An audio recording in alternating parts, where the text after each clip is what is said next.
Hello friends, welcome to our channel. இன்றைக்கி நம்ம ஒரு சூப்பரான வேலையை பற்றின தகவல் தான் வந்து பார்க்க போகிறோம். அதாவது வங்கியிலேருந்து சூப்பரான வேலையை வந்து அறிவிச்சிருக்காங்க. இப்போ அந்த வேலைக்கு யார் யாரெல்லாம் அப்ளை பண்ணலாம், இதுக்கு தேவையான எலிஜிபிலிட்டி என்ன, இதை பற்றின மொத்த இன்ஃபர்மேஷன் தான் இந்த வீடியோ வந்து பார்க்க போகிறோம்.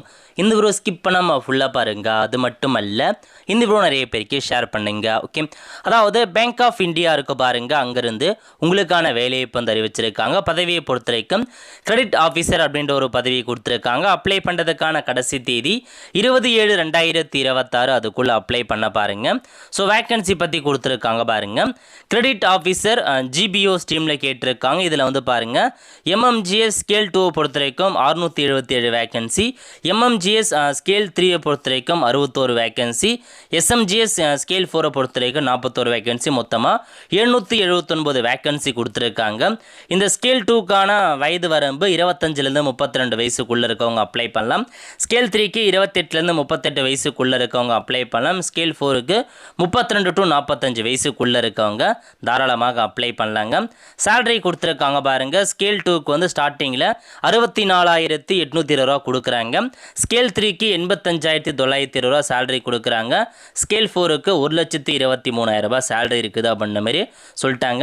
ஸோ யார் அப்ளை பண்ணலாம் அப்படின்னா, candidate intending to apply for the post of credit officer should ensure that they fulfill minimum education qualification எலிஜிபிலிட்டிலாம் இருக்கணும் அப்படின்ற மாதிரி சொல்லியிருக்காங்க. ஸோ இந்தியாவில் இருக்க எல்லாருமே இந்த வேலைக்கு நீங்கள் அப்ளை பண்ணிக்கலாங்க. அதுக்கப்புறம் வந்து பார்த்தீங்க அப்படின்னா, உங்களுக்கு எலிஜிபிலிட்டி ஏஜ் எல்லாமே அனெக்சரில் கொடுத்துருக்கோம் அப்படின்றத சொல்லியிருக்காங்க. அதை பற்றி கடைசியாக பார்க்கலாம். அதுக்கப்புறம் ஏஜ் ரிலாக்ஸேஷன். ஸோ ஏஜ் ரிலாக்ஸேஷனை பொறுத்த வரைக்கும் யூஸ்வலாக எஸ்சிஎஸ்டி 5 வருஷம் எக்ஸ்ட்ராவாக அப்ளை பண்ணலாம். ஓபிசி என்சிஎல் 3 வருஷம் எக்ஸ்ட்ராவாக அப்ளை பண்ணலாம் அப்படின்ற மாதிரி உங்களுக்கு கேட்டிருக்காங்க. அதுக்கப்புறம் வந்து பார்த்தீங்க அப்படின்னா, உங்களுக்கு எக்ஸாம் ப்ராசஸ். ஸோ எக்ஸாம் எப்படி செலெக்ஷன் பண்ணுறாங்க அப்படின்னா, முதல்ல ஆன்லைன் டெஸ்ட் வைக்கிறாங்க, அதுக்கப்புறம் பர்சனல் இன்டர்வியூ வைக்கிறாங்க. இதை பேஸ் பண்ணி தாங்க செட் பண்ணுறாங்க. ஆன்லைன் எக்ஸாமினேஷனை பொறுத்த வரைக்கும் 125 கொஷனுக்கு 120 மதிப்பெண்களுக்கு எக்ஸாம் வைக்கிறாங்க. அது முடிஞ்சதுக்கப்புறம் இன்டர்வியூ இருக்குது அப்படின்ற மாதிரி வந்து சொல்லியிருக்காங்க. அதை பேஸ் பண்ணி தான் உங்களை வந்து செலெக்ஷன்ஸ் வந்து பண்ணுறாங்க. அதுக்கப்புறம் வந்து பார்த்தீங்கன்னா, எக்ஸாம் சென்டரை கொடுத்துருக்காங்க பாருங்க. எக்ஸாம் சென்டர் சென்னை, கோயம்புத்தூர் போன்ற இடங்கள்லாம் தமிழகத்துக்கு இருக்குது. ஸோ அதனால் வந்து ப்ராப்ளம் கிடையாது. தமிழகத்தில் எக்ஸாம் சென்டர் போட்டிருக்காங்க, நீங்கள் அப்ளை பண்ணிக்கலாங்க. அதுக்கப்புறம் வந்து பார்த்தீங்க அப்படின்னா, உங்களுக்கு எக்ஸாமுக்கான ஃபீஸ் கொடுத்துருக்காங்க. நார்மலாக எஸ்சிஎஸ்டிக்கு 175 ரூபா பே பண்ணணும், மற்றவங்க 850 ரூபா நீங்கள் பே பண்ணணும் அப்படின்ற மாரி சொல்லியிருக்காங்க. அப்ளை பண்ணுறதுக்கான ஃபீஸ் எப்படி அப்ளை பண்ணுறது, அதுக்கான கைட்லைன்ஸ் என்ன எல்லாமே கொடுத்துருக்காங்க. ஸோ அதுக்கப்புறம் வந்து பார்த்தீங்க அப்படின்னா, உங்களுக்கான கல்வி தகுதி எல்லாமே மென்ஷன் பண்ணியிருப்பாங்க.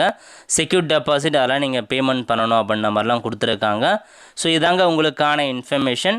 அதுக்கப்புறம் வந்து பார்த்தீங்க அப்படின்னா, கல்வி தகுதியை வந்து 1 by 1 ஸோ நீங்கள் வந்து டிகிரி முடித்தவங்க, யூஜி பிஜி முடித்தவங்க, இது இல்லாமல் வந்து பார்த்தீங்க அப்படின்னா உங்களுக்கு பிடெக் முடித்தவங்க, அந்த மாதிரி நிறைய க்ரைட்டீரியா இருக்குது. ஒரு சில போஸ்ட்டுக்கு எக்ஸ்பீரியன்ஸும் வந்து கேட்டிருக்காங்க.